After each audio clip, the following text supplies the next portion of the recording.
Okay, we decided that we were going to try and move the ponies to Germany because they really wanted us to, and we have an order book for about 50 ponies.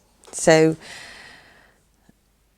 first of all, we get the ponies and we start head collar training them and getting them ready to leave. And in the meantime, we were trying to work out what Brexit actually wanted us to do to achieve getting them there.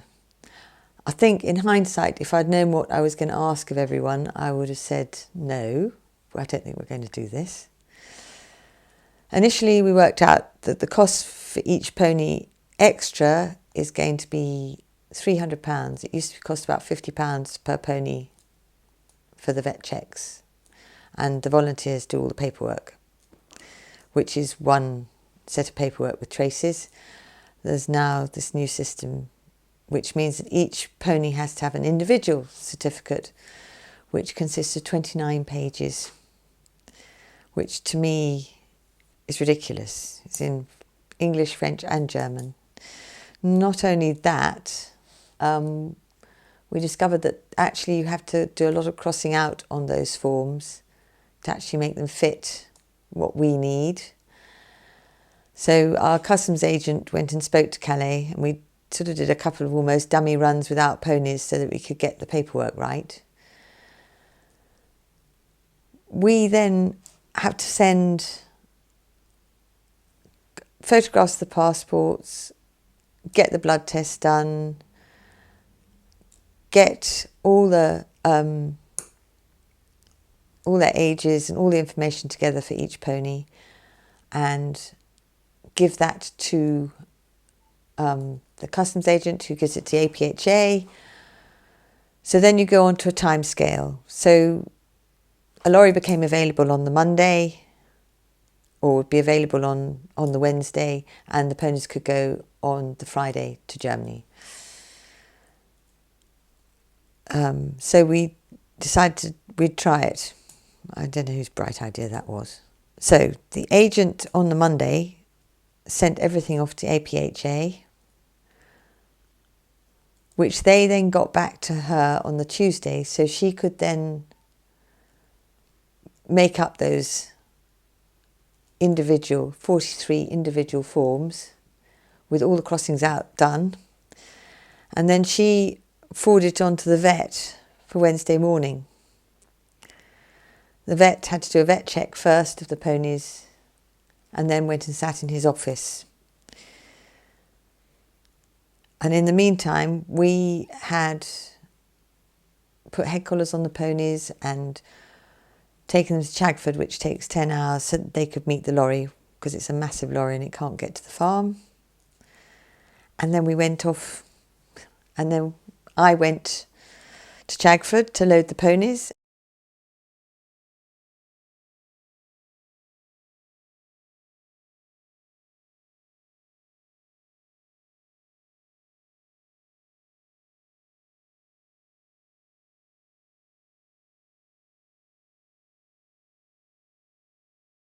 And the paperwork and the paperwork started coming through to the vet's office. I usually with loads of stamping going on. They then come to me, he's got to put 2 signatures on, the French and the English. They then go across to Tracy, who's photocopying and checking our efforts. And then they go and get scanned. Sorry, I don't know your name. It's Becky. Becky, who is scanning them through to Jenna, who will be up till 1 o'clock in the morning getting them across to Calais. Which takes hours. And so I met them at 12:30 and signed my bits of the paperwork and left them there and went back to find out that there was no way we were going to meet the Calais deadline, which is 72 hours before the ponies travel. Calais has to have the bits of paper scanned through to them. So that's what we did. We thought it was all off. And then we managed to negotiate with Calais, which was amazing because they, after a lot of begging, they gave in and said, yep, okay, we can do this, which is incredible, really.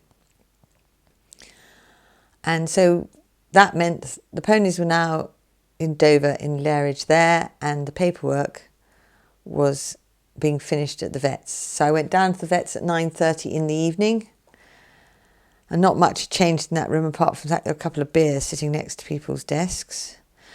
And they were just finishing off sending through to our customs agent, who was forwarding on the information to Calais, which I think finally finished about 1 o'clock in the morning.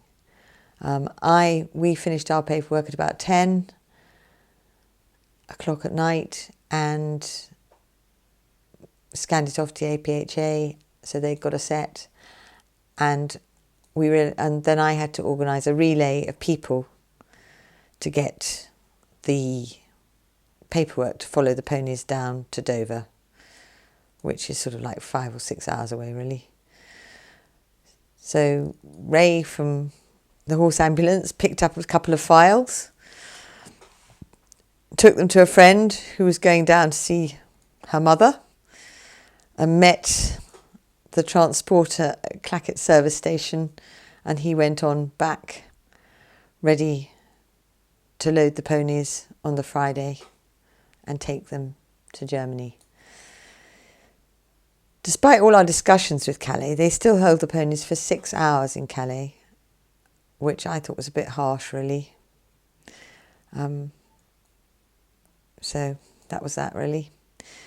But anyway, it all went well, and the Germans were waiting happily at the other end and were delighted to see their ponies.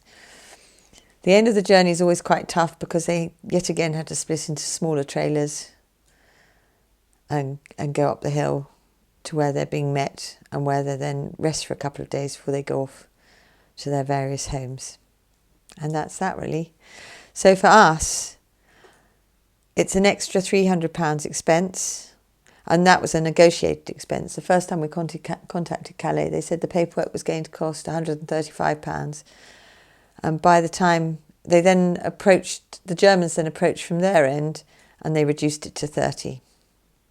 I don't know how that works. I'm not going to question it. We benefited, and so did the ponies. Okay.